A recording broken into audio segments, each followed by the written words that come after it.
gidduu keenyatti argamee itti isaan ofisee isaa akka nu barsiisu akka nu gorsu eeyyama waaqa keenyaa nuuf haa ta'u. Akka eeyyama waaqayyootti mata duree barumsa keenyaa kan nuuf ta'u Wangeela Maatiyos boqonnaa 26 lakkoofsa 41 irra jechuu jiru mata duree godhannee ittiin barannaa waaqayyoota keenya faana yaa ta'u. Gara qoromsaatti akka hin galleef jabaadhaa kadhadhaa. ወደ ፈተና እንዳትገቡ ትጉና ጸልዩ። የማቴዎስ ወንጌል ምዕራፍ 26 ቁጥር 41 እጋ ጀቸ ከና ከንዱባቴ ጎፍታ ኬኛ ቆርቸ ኬኛ ኢየሱስ ክርስቶስ የጎታው ጀች ኩነሞ ከነቱ ዱባተሜ ዱከቦታ ዋቀዮዳፍ የጎታው አመሞ አናፍስኔፍ Egaa jecha irraan barachuu dandeenyudha jechuudha. Kiristaanotaafis jechi kun kiristaanotaafis kan dubbatamedha. Egaa hundi keessanuu jecha kana nafaana dubbata. Gara qoromsaatti akka hin galle jedha. Gara qoromsaatti akka hin galle jabaadhaa fi kadhadhaa. Waa'ee jecha waaqayyootiif maqaa waaqayyoo kan galatoome dhuuf haa ta'u. Egaa maatii waaqayyoo jecha kanarraa aniif isin kan hubannu yookiin kan barannu kadhannaan qoromsaa akka nama oolchu namni kadhannaadhaan qoromsa jalaa bahuu akka danda'u qormaata hedduu keessaa bahuu akka danda'u kadhannaan qoromsa namatti dhufurree namarraa ittisuu akka danda'u waaqayyoo abbaan keenya uumaan keenya nu barsiisee jira. Yoo kadhachuu baattan qoromsatu sin argataa jabaadhaatii kadhadhaa'ii gammadaa'ii kadhadhaa'ii jedha.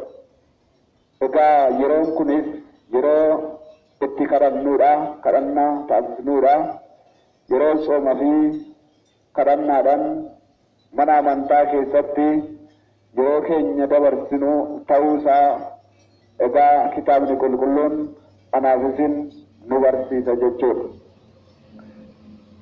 Egaa saboota waaqayyoo gooftaan keenya Yesuus Kiristoos jecha kana maaliif dubbatee isa jedhu yogguu ilaallu namni kadhannaa malee jiraachuu sagalee waaqayyoo malee jiraachuu akka hin dandeenye waan ta'eefidha. Akkasumas wangeela Maatiyos boqonnaa 4 lakkoofsa 4 gubbaarratti namni biddeen bichaadhaan jiraachuu hin danda'u sagalee waaqayyootiin jiraachuu qabaa jedha. Namni biddeena qofaan biddeena biyya lafaatiin jiraachuu hin danda'u sagalee kootiin jiraachuu qabaa jedheeti anaaf isin waaqayyo nu barsiisee jira jechuudha. Namni biddeenuma biyya lafaa bichaa nyaata yoo ta'e nyaatuma biyya lafaa bichaa barbaada yoo ta'e egaa waaqayyo irraa waaqayyo waliin tokkummaa hin qabu. Namni gaafa biddeen biyya lafaa bichaa nyaatu nyaata biyya lafaa bichaa waa'idhuma foonii bichaatiif gaafa dhaabbatu foon isaatiif bichaadhaaf gaafa deddeebi'uu mucaan namaa jireenya isa lammaffaa irratti jireenya bara baraa argachuu hin danda'u. Anaaf isin jireenya bara baraa kan nuuf kennuu danda'u sagalee waaqayyooti. Egaa sagalee waaqayyoo kadhannaa gaafa taasisne mana waaqayyootti gaafa walitti qabamne jecha waaqayyoo gaafa dhageenye anaaf isiniif jechi waaqayyoo jireenya jechi waaqayyoo boqonnaadha jechi waaqayyoo anaaf isiniif fayyina. Akkasumas wangeela Yohaannis boqonnaa 14 lakkoofsa 27 irratti akkas jedhe nagaan isiniif kennaa jedhe abbaan keenya waaqni keenya nagaan isiniif kennaa nagaa kootan isiniif kennaa nagaa kootis isiniif anniisaa nagaan ani isiniif kennu addunyaan isiniif hin kennitu jedhe. addunyaarraa nagaa na biraa argattan nagaa kanarraa argattan addunyaa keessaa argachuu hin dandeessanii jedhe. Nagaan koo nagaa addaati. Namni nagaa anarraa argatu eechumayyuu yoo dhaqee addunyaa keessa jiraatee nagaa na biraa argatu kana argachuu hin danda'u jedhe. Nagaa koo immoo ergan siniif kenne nagaa koo siniif anniisaa jedhe. Siniif anniisa akka ittiin jiraattaniin. Egaa qulqullichi Phaawulos nagaan keenya Waaqayyoodha jedhe. Hundi keessan omee jecha kana dubbadha. Nagaan keenya jedhame nagaan keenya Waaqayyoodha. Kanaaf egaa maatii Waaqayyoo nagaan keenya Waaqayyoo abbaa keenyadha waan ta'eef ani isin immoo seera isaatiin jiraachuudhaaf nagaa argachuudhaaf isa waliin akka ajaja isaatti jiraachuudhaaf mana Waaqayyootti deddeebi'uun nu barbaachisa. Mana amantaatti dhufnee jecha isaa dhaga'uu barachuun nu barbaachisa. Egaa macaafa Iyyaasuu irrattis boqonnaa 13 lakkoofsa 19 irratti gara kanatti dhiyaadhatii sagalee Waaqayyoo dhaga'aa jedhe. Gara kanatti dhiyaadhatii sagalee Waaqayyoo dhaga'aa jedhe. በመጽሐፈ ኢያሱ ምዕራፍ 13 ቁጥር 19 ላይ ወደዚህ ቅረቡና የእግዚአብሔርን ቃል ስሙ ይላል። ገረ ከነቲ ዲያጣቲ ሰገሌ ዋቀዮ ዳጋ ጀረ ገረምቲ ዲያን እጋማቲ ዋቀዮ አኔ ሁሉን ገረ ከነቲ ዲያጣ ከንንጀሮ ዋቀዮ መነሳ መና መንታ ከነቲ ከዲያን እዶ ሰገሌን ሳት ዱቦታ እዶ ዋይን ጅሬኛ በረበራ ለለበሙ iddoo waa'een fayyinaa waa'een jireenyaa bakka itti dubbatamu iddoo kanaadha. Iddoo Waaqayyo eebbisee, iddoo Waaqayyo qulqulleessee, iddoo Waaqayyo iddoo teessoo isaa taasifatee lafti kun lafa biraatirraa adda. Lafa addunyaa keessa irra jiraannurraa lafti kun mana Waaqayyooti. Iddoo fayyinaati, iddoo nageenyaa, iddoo boqonnaa, iddoo lafa kanarra teenyee waa'ee jireenya bara baraa isa samaayee kadhannuudha jechuudha. Lafa kanarratti lafa eebbifamaa dirree eebbifamaa kanarratti oogdii eebbifamaa oogdii Waaqayyo kiristaanotaaf lafa kaa'e. Kiristaanonni irratti iddoo hojii kanarratti fayyina akka argatan, gaabbii akka itti galan, fooniif dhiiga isaa akka itti fudhatan, akka itti cuubbaman guyyaa mucummaa Sillaasee 80 fi guyyaa 80 akka itti fudhannu iddoo kana iddoo addaa taasisee mana Waaqayyo iddoo kanarratti waa'ee jireenya bara baraa akka irratti barannu iddoo kana iddoo jireenyaa sagalee Waaqayyo nyaata akka irratti nyaannu iddoo kana nuuf qopheesse addunyaa keessaa. Kanaafidha egaa Iyyaasuun koottaa kan jedhe gara Waaqayyootti dhiyaatanii sagalee Waaqayyoo dhaga'aa kan jedhe isa kanaafidha. Egaa addunyaa keessaa dukkanatu jira, du'atu jira. Addunyaa keessa cubbuu kanneentu jira. Namni addunyaa keessatti dogoggorarree yoo hojjete iddoo kanarratti immoo mana Waaqayyootti dhiifama argata. Mana Waaqayyootti gaabbii galee Waaqayyoon olitti araarama. Waaqayyoon nageenya argata. Waaqayyo waliin kan olitti araaramuu dandeenyu addunyaa keessa teenyetii miti. Kanaafidha gara kanatti dhiyaadhaa kan jedhe. Yeroon kun immoo keessumattuu yeroon kun yeroo kadhannaati.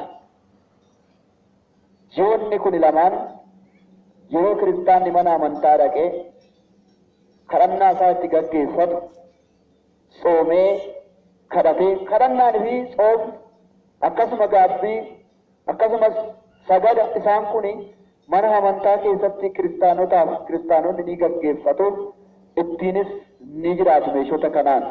Isaan kana raawwachuu kan dandeenyu yeroo kana keessa. Keessumattuu yeroo biraa gaabbii galuun hin danda'amu jechuuf osoo hin taane yeroon kun yeroo tsooma kadhannaadha. Tsooma Faasikaa jechuun tsooma gooftaa keenya Yesuus Kiristoos jechuun tsooma namni tsoomee kadhatee Waaqayyo irraa gatii itti argatu. Tsoomuu jechuun tsoomee dadhabee namni miidhaa dadhabbii isaa Waaqarraa argata. Miidhaa qaba laalaa. Tsoomni kun kaffaltii qaba.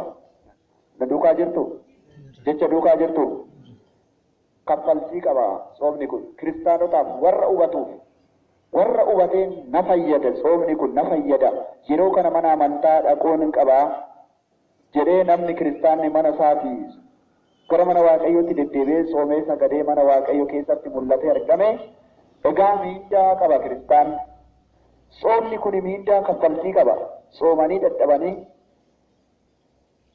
soomuu jechuun foon ofii dadhabsuudha akkanuma miti sooma jechuun foon gaafa soomu foon keenya ni dadhaba akkasumas ni dhiphata jechuudha isa kanarraa wantoota hundarraa of dhorkinee mana waaqayyoo nuuf wayya jennee akkuma qulqullichi Daawit dubbatu amantaadhaan isa fuulduraa yaa geenyu akkuma jedhe amantaadhaan waaqayyo fuuldura ga'uuf amantaadhaan iddoo qulqullummaa kana yogguu dhufnu egaa kiristaanni kaffaltii qaba kaffaltiin isaatis kan isaaf kanfalamu eebba waaqayyooti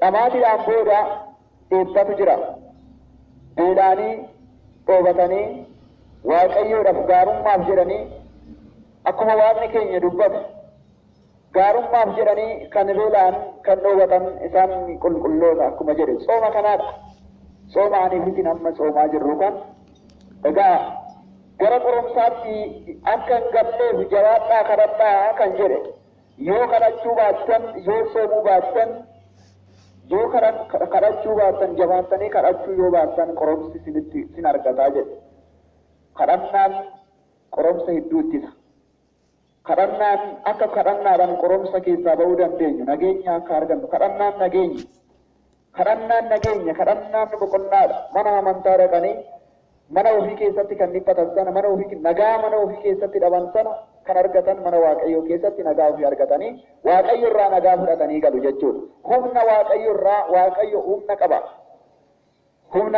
waaqayyo nageenya inni qabu sana akka nuuf hiruuf mana isaa dhaqa nageenya inni qabu sana nageenya waaqayyo qabu sana nageenya isaa sana isarraa fudhachuudhaaf egaa kitaaba qulqulluu keessatti akkuma dubbate abbaa qorichaa dhukkubsattoonni yeroo maranii barbaadu jedhe mee jecha kana dubbadhaa abbaa qorichaa jedhame abbaa qorichaa dhukkubsattoonni yeroo mara ni barbaadu akkas jedhe ilaalaa madaana lamiin abbaan keenya abbaa qorichaa dhukkubsattoonni yeroo mara ni barbaadu jedhe abbaa qorichaa kan ta'e isa waaqa keenyadha abbaan qorichaa qoricha nama fayyisu kan qabu abbaan qorichaa dhibeedhaaf furmaata kan ta'e isaadha innis immoo kan ittiin nu akkamu sagalee isaa mana isaa keessatti dhageenyu kanaan nu akkamee nu fayyisu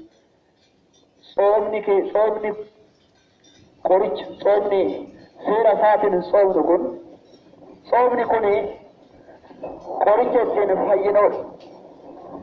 ittiin fayyinu madaa cubbuurraa lubbuun keenya madaa cubbuurraa kan ittiin fayyitu soomaaf kadhannaadhaan lubbuun keenya cubbuudhaan madaa'uu dandeessu foon keenya cubbuudhaan madaa'uu danda'a cubbuun qaama keenya madeessa lubbuu keenyas ni madeessa madaa sooma jechuun madaa cubbuu kan ittiin fayyaniidha jedha egaa kiristaan soomuu jechuun immoo sooma jechuun soomaaf kadhannaadhaan jiraachuu jechuun akka ergamoota waaqayyootti jiraachuudha jedha akkamitti jiraachuudha akka namni tokko kiristaani tokko soomaaf kadhannaa qaba yoo ta'e akka ergamoota waaqayyootti qulqullummaan jiraataa jedhe ni soomanii kadhata yoo ta'e ergamoonni waaqayyoos hojiin isaanii hin nyaatanii hin dhuganii isaanni waaqayyoo qulqulluu jedhanii waaqa isaanii fuuldura dhaabbatanii waaqa isaanii tajaajiluudha hojiin isaanii kiristaanni mana waaqayyootti argamee soomee waaqa ofii kadhatu yeroo hunda gara mana waaqayyoo dhaqus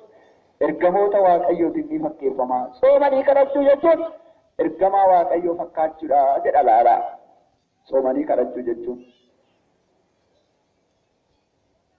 soomni fi kadhannaan immoo akkasuma amantaa ofii hojiidhaan mul'isuun hin jiru yoo ta'e namni kun fudhatama hin qabu addunyaa nama keessa deddeebinu kun anaaf isiniif isheen bu'aa miti anaaf isiniif sobdeen nu fuulduratti caccalaqqistii malee addunyaan kun anaaf isiniif mana waaqayyoo keessa nuuf wayya saba waaqayyo sobdeetarra nu fuulduratti caccalaqqistii nutti bareeddi addunyaan kun.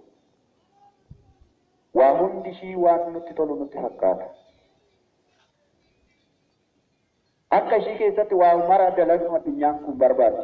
Nu booksitee ofitti nu buttee akka maagneetitti ofitti nu harkistee addunyaa keessa cubbuudhaan akka jiraannu nu taasisuu dandeessi addunyaan kun. Boru immoo du'a qabdi. Boru badii qabdi. Boru nageenya lubbuu irratti miidhaa fiddi. Kanaaf egaa qulqullichi Phaawulos yaa obboloota koo addunyaa kana namaninaa jedhe. Addunyaa kana namaninaa, addunyaa kana itti of hin gatinaa. Addunyaan kun wanta mara ishii qabattee dabartii jedhe. Addunyaan kun waan qabdu hunda ishii fudhattee dabartii. Warqiin ishiis, birriin ishiis, beekumsi ishiis, wanti hundi ishiitiyyuu waa hunda fudhattee dabartii jedhe. Wanti immoo jeeyiin alematti manuu, alamuu halaafiinu, ንብረቱ ሁሉም ኃላፊ ስለሆነ ይህን አለመት መኖት አለመት ላይ ነቻል አዱኛን ኩኒ ወረፈኛዳ እኒ ደበርቲ ዋሁንዳ ከን ኬሰት ትፈየደማ ጅርተን ሁንደሺ ወርቂፍ ብሪ ምት አናፊስኒ ዩ አዱኛን ኩን ኦፍራ ነው ደበርቲ አከ ሉኪ ገለበጠኒት ኦፍራ ነው ደበርቲ አዱኛን ኩን ጉያ ኬኛ ተጋማ ጉያን ኬኛ ገይ amma garuu siifan jira jettee addunyaa keessa teenyee sobuu dandeenya waa mara cubbuu dalaguu dandeenya. Kanaaf egaa qulqullichi Phaawulos addunyaa keessa yegguu jiraattan giddu galeessatti jiraadhaa waaqayyoon seera waaqayyootirraa adda osoo hin baane akka ajaja waaqayyootti jiraadhaa jedhe maatii waaqayyoo. Egaa akkasumas wangeela Maatiyos boqonnaa 7 lakkoofsa 7 irratti rukutaa isiniif banamaa kadhadhaa isiniif kennamaa jedhe. Kan balbala rukuteef inni banamaafi kan kadhateefis immoo in kennamaafi jedhe. Wangeela Maatiyos boqonnaa 7 lakkoofsa 7 gubbaarratti ilaalaa. Eessatti kadhanna balbala waaqayyoo balbala koo rukutaa kan jedhe asitti kadhannaa taasisuudha waan biraa miti. Balbala isaa fuuldura dhaabbannee kadhannaa yoo taasisne balbala isaa rukutaa jedha. Balbala mana waaqayyoo isa lafaa kana bichaa osoo hin taane balbala mootummaa isa lubbuun keenya itti galtu isa samaayii sana rukutaa jira jechuudha. As dhufnee isa kadhanna yoo ta'e rukutaa isiniif banama. አንኳኩ ይከፈትላችኋል፣ ለምኑ ይሰጣችኋል፣ በር ለመታ ይከፈትለታል፣ ለለምንም ይሰጠዋል። kan kadhateefis hin kennamaafi waan kadhate hin argataa jedhe. Yoo kadhate kan kadhate hin argata. Yoo callise immoo namni akka homaan barbaannetti addunyaa keessa yoo teenye homaa nuuf barbaachisu yoo jenne akkasumas immoo du'aa fi jireenya keenya adda baasnee beekuu dhiisuu dandeenya. Sagaleen Waaqayyoo garuu anaafis boruuf jireenyaaf nu qopheessa. Mootummaa Waaqayyootiif nu qopheessa sagaleen Waaqayyoo. Mootummaa Waaqayyoo isa bara baraa sana akka dhaallu mootummaa Waaqayyoo lubbuun keenya akka dhaaltu isaaf nu qopheessa laalaa. Kanaaf egaa sinamma namoota muraasa kanas jirtan akkuma naannoo kanaatti iyyuu garuu namoonni hundi osoo dhufanii jibbiin kun ol hin ga'u. Garuu immoo namni jireenya barbaadu kan waamaman baay'eedha jedha. Kan hirmaatan immoo xiqqoodha jedha. Waamamuu hunduu waamameera. Dhiyaachuun makaraadha. Fayyinaaf dhiyaachuun addunyaan sababa guurtee har'a qotiyoon keessa jalaa badaa maal gochaa achi dhaqxaa akkasumas immoo kiniinu waa qusaaqusii mana keessa jiru itti fuffunaantee addunyaan hiitee hidhaa sassalataatiin hiitee addunyaa achumatti hiitee dhorkitee hambisti. Achumatti dhorkiti. Boruun naqaa, boruun gaabbii galaa, sagalee jireenyaa lubbuun hin dhoobatti. Yeroo mara jedhe Daawit yeroo mara lubbuun koo waaqa dhoobatti jedhe. Lubbuun keenya bar waaqa ishii barbaaddi. Jireenya waan ta'eef, boqonnaa waan ta'eef.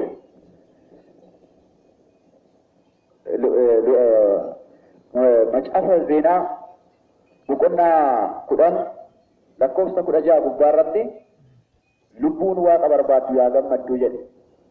Lubbuun waaqa barbaaddu yaa gammaddu ni jajjabaatti jedhe laalaa. እግዚአብሔርን የሚፈልግ ልብ ደስ ይበለው ይጽናናል ይላል። እግዚአብሔርን የሚፈልግ ልብ ደስ ይበለው። ለቤን ዋቀይ በረባድ ያገመት ለቤን ኬኛ ዋቀዮኒ በርባድ አማስኒስ ቶከና ከንፍተን ጅሬኛ ይሰጠይ ከራሳ ከኑት ተጋርሲስ ቦሩፍ ጅሬኛ ከኖፍላቱፍ ሴረሳ ዳጋው ቀብና jettanii addunyaa keessaa kaatanii of qopheessitanii mootummaa waaqayyootiif of qopheessitanii gara iddoo kanaa dhuftan. Egaa maatii waaqayyoo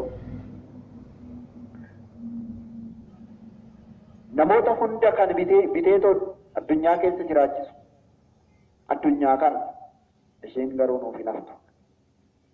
Isheen qabeenya keenyaa miti. Kanaaf isiniif mana waaqayyoo nuuf wayya. Gocha waaqayyoo dhaga'uu nuuf wayya. qoromsatti galuutu dhufa booda gara qoromsaatti akka hin galleef jabaadhaa kadhadhaa kan jedhe kitaaba qulqulluu keessatti waaqayyo abbaan keenya qoromsatti galtuu akka qoromsatti hin gallee jabaadhaa jedhe. Maaliif jabaan? Osoo foon keenya beela'uu jabaan, osoo foon keenya dhoobatuu soomne ni jabaan. Jabaannee kadhannaa. Qoromsa guddaatu jira. Booda gaafa addunyaa kana keessa turre waaqayyo gaafii lubbuu keenya gaafa eessatti as sibee keessa turte gaafa jedhu lakkii maaloo horiin eeggachaa ture deebiin ta'u. Ani qambaran tarabaa ture moofaran tarabaa ture ijoollee ittiin guddisuudha deebiin ta'u.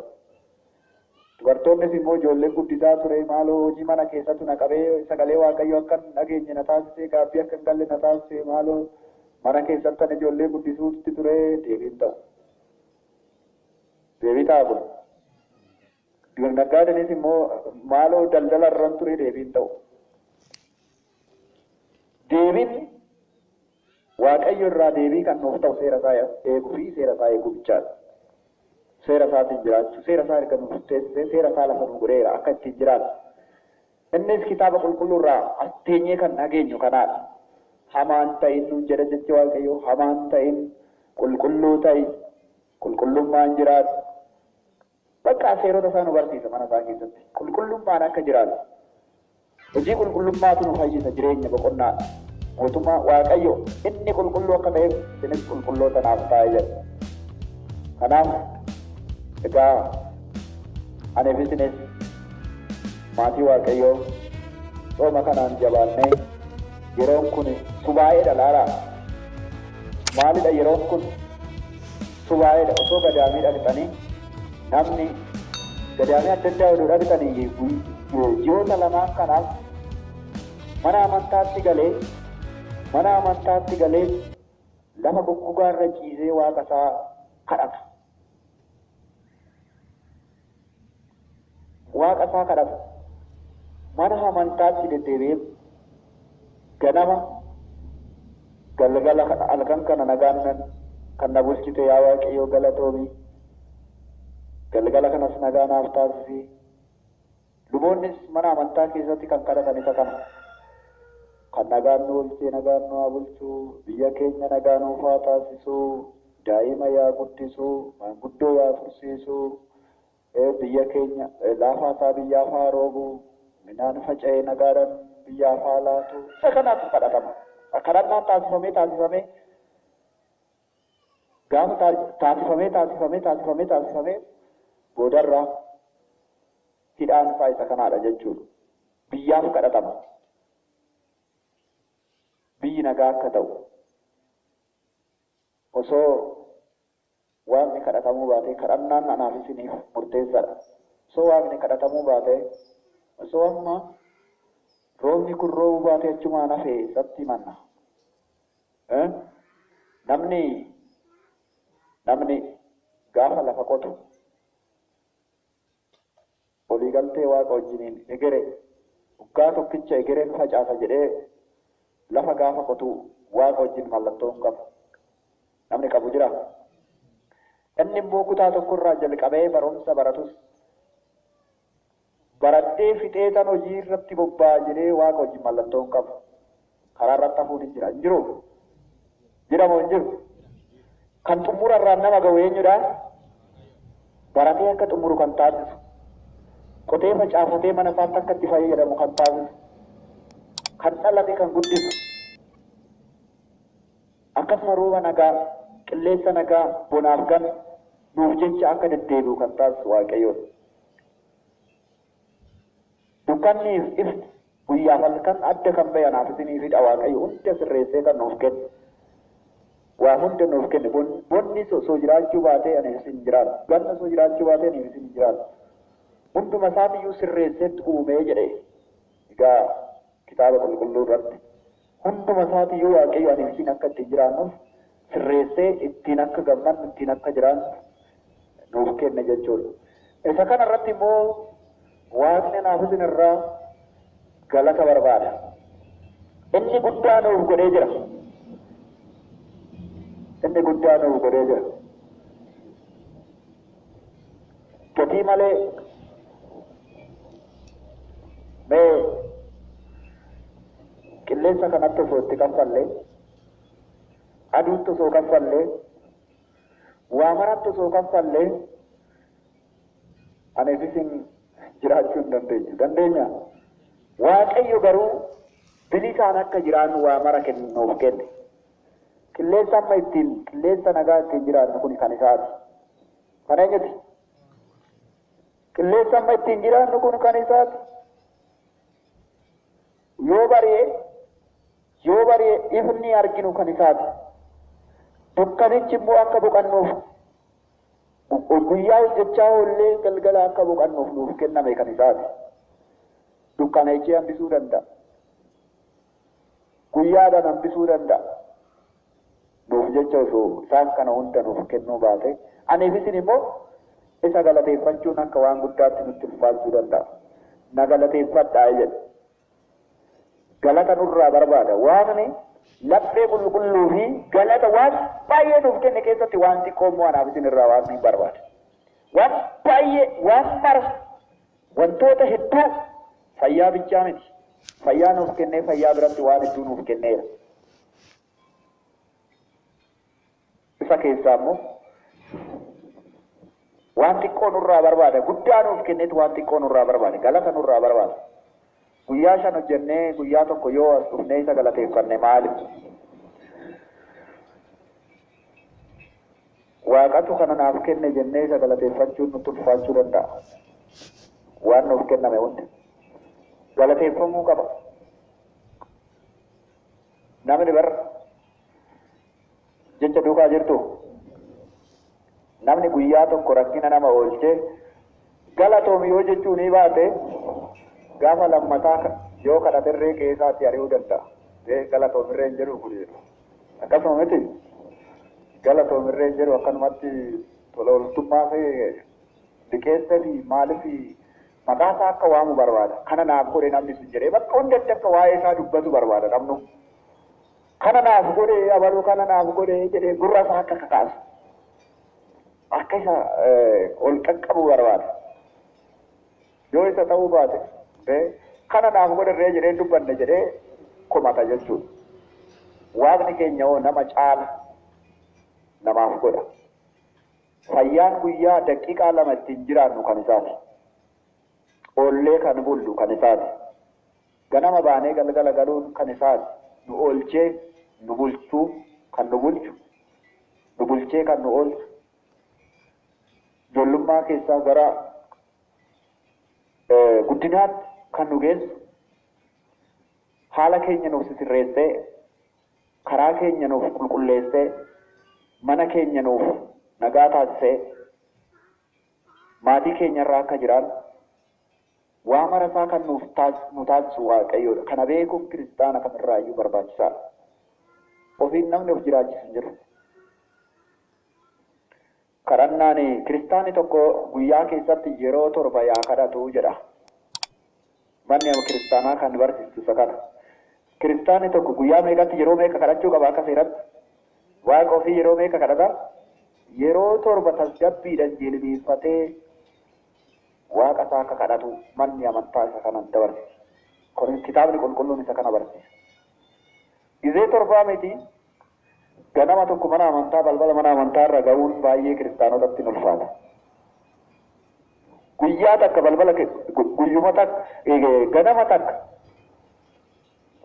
gara mana amantaa waa'ee jecha Waaqayyoo sirriitti beekamii hoggaa dhaqxan guyyaarree hojii ofii yoo hojjetan ganama hojii seenne bariidhaan mana amantaa dhaqu warra hojjetaa guyyaa warri hojjetaa mootummaas yoo ta'e qassarraatanyaas yoo ta'e dursee hojii sana osoo seenne mana amantaa dhaqee yaa Waaqayyoo nagaadhaan na bulchite nagaadhaan na oolchi guyyaa kana guyyaa nagaa naaf taasisi hojii koo naaf qajeelchi hamaa natti hin qabin hamaarraa na qabi mirga kee na dhaabi jedhanii kadhatee hojii isaa dhaqa jechuudha ganama. Galgala immoo hojii isaa fixatee yoggaa galu immoo achuma itti goree achi dhaabbatee daqiiqaa muraasaaf yaa Waaqayyoo nagaadhaan na oolchite amma immoo halkan nagaa naaf taasisi galanni siif haa ta'u situ na hojjisiise guyyaa kana nagaa naaf kenne nagaadhaan na oolchi galanni siif haa ta'u jedhee galateeffatee gara mana isaa gala. Kana qabnaaniifis kiristaana kamirraayyuu barbaachisaadha kadhannaan. Gara qorumsaatti akka hin galleef jabaadhaa kadhadhaa jedhe.